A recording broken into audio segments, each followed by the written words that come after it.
हरा भरा ससुराल पार्ट 2। तो लिल्ली और रोहन की शादी तो हो जाती है। रोहन को विश्वास भी होता है कि लिल्ली को उसका घर, उसके घर वाले सब पसंद आएंगे। लेकिन लिल्ली, उसका तो ख्याल कुछ और ही था। बात तो सही है। वैसे चलो, नींद आ रही है बहुत जोर से, सो जाते हैं फिलहाल। रोहन और लिल्ली सो जाते हैं। अगले सुबह 9 बजे रीना उन लोगों के दरवाजे पर चाय देने आती है। लिल्ली, रोहन, उठो चाय ले लो। ओह भाभी, यार फिर से डांट पड़ेगी। क्यों डांटेंगी? तुम क्या कोई छोटे बच्चे हो जो डांटेगी? और नहीं तो क्या हुई। मैंने कहा था कि मैं आज तुम्हारे साथ जल्दी तैयार होकर नीचे आ जाऊंगा। वो क्या है ना, गांव जाना है, सबको कुलदेवी की पूजा करनी है ना। अरे तो मुझे क्यों नहीं बताया किसी ने? अरे तुम्हें कैसे बताते, तुम सो रही थी ना, और सोते हुए उठाना ठीक थोड़ी लगता है।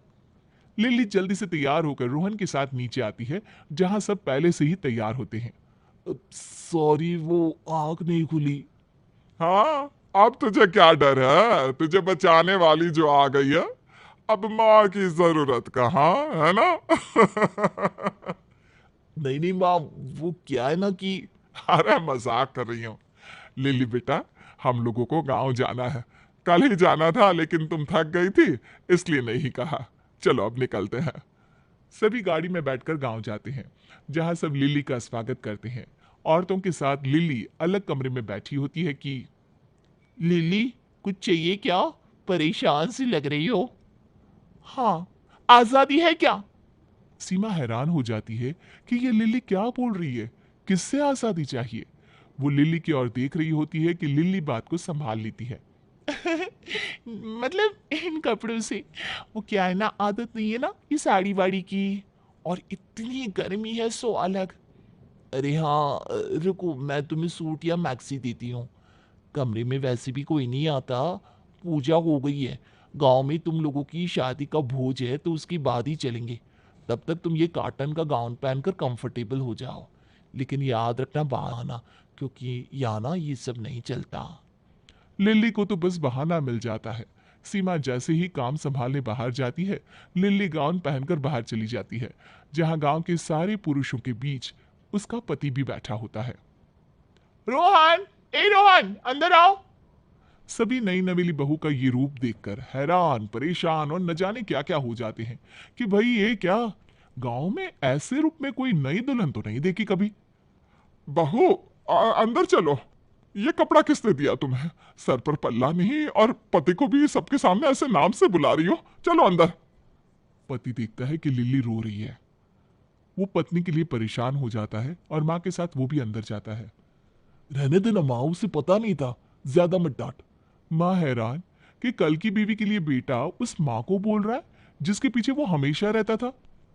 माफ करना रोहन, ठीक है मैं कुछ नहीं कह रही हूं, मैं अभी आई।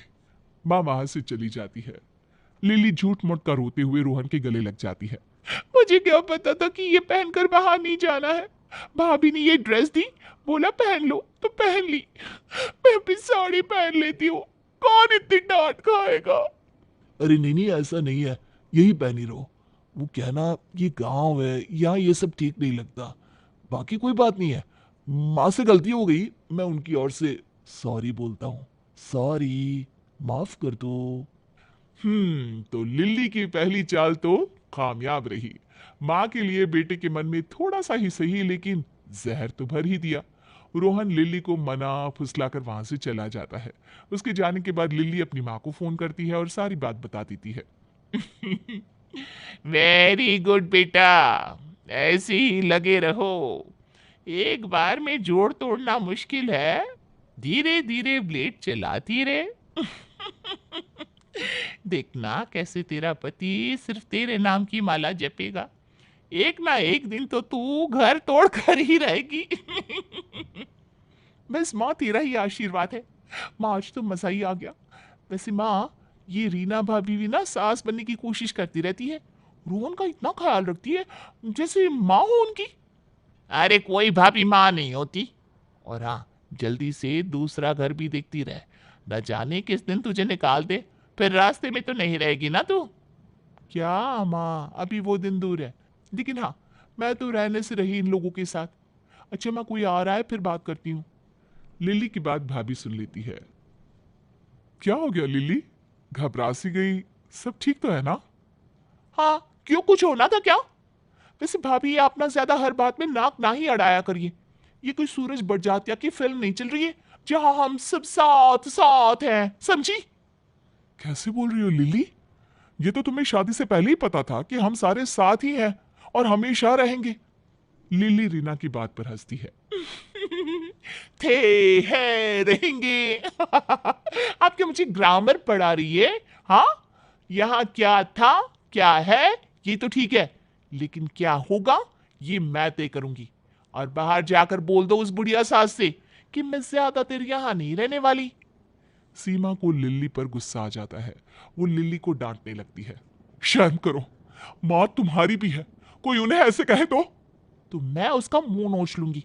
और हाँ, वो ना मेरी माँ है, ना ही आपकी, समझी? मैंने शादी के बाद उनको माँ का ही दर्जा दिया है। उन्होंने भी मुझे बेटी से कोई कमी नहीं रखी। लिली, आगे से जब भी उन लोगों के बारे में बोलो तो मर्यादा का ख्याल रखना, क्योंकि जो तुम उन लोगों के बारे में बोल रही हो, मान लो कि वो तुम अपनी माँ के लिए बोल रही हो। माँ का नाम सुनकर लिली को गुस्सा आ जाता है। गुस्से से पागल लिली चिल्लाने लगती है, बिना ये सोचे कि वो कहाँ है। क्या माँ माँ कर रही हो? हाँ, मेरे माँ के पैरों की जूती भी नहीं है ये बुढ़िया। ये नहीं कि जीते जी सबको अलग कर दे, लेकिन नहीं, ये तो पूरा कलेश करके ही मानेगी। लिली को चिल्लाता देख सभी कमरे में आ जाते हैं। सास और पति को देखकर लिली चुप तो हो जाती है, लेकिन अब वक्त होता है विक्टिम कार्ड खेलने का। अरे भाई, लोगों के सामने भी तो अच्छा बनना है ना। सबको देखकर वो झूठ मूठा रोना शुरू कर देती है। भाभी, क्या गलती कर दी मैंने?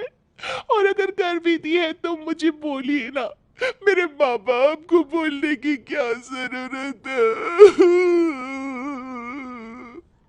सास तो समझ रही होती है कि लिली कितने पानी में है। क्या हो गया लिली, किसने क्या बोल दिया तुम्हारी माँ को? लिली भाभी की ओर इशारा करती है। रोहन भाभी की ओर गुस्से से देखता है। बस उतना ही काफी होता है रीना के रोने के लिए। रीना की आंख भर आती है, वो रोते हुए बाहर चली जाती है। रोहन, घर की बहुओं के बीच तेरा कोई मतलब नहीं बनता था। भाभी को यूं देखने से पहले भूल गया कि उसने तुझे कैसे पाला है। अरे तू आज जो कुछ भी है इसी सीमा के कारण है। रोहन कुछ कहता उसके पहले लिली कहने लगती है। हाँ माँ जी, मैं खुद भी भाभी को मानती हूँ, लेकिन भाभी को न जाने कौन सी जलन है मुझसे।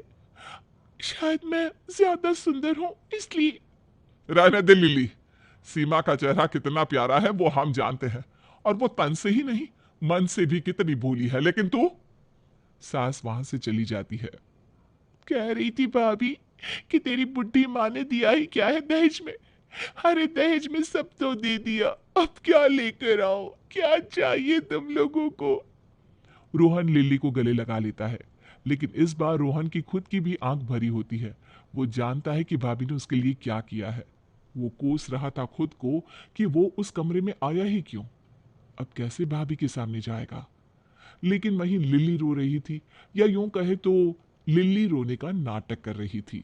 चुप हो जाओ, रो मत लिली, हम लोगों को कुछ नहीं चाहिए। अरे दहेज के लिए तो कभी किसी ने कुछ नहीं कहा, पर भाभी ऐसा क्यों कर रही है ये समझ में नहीं आ रहा। गांव से सभी घर वापस आते हैं। रास्ते भर कोई किसी से बात नहीं करता।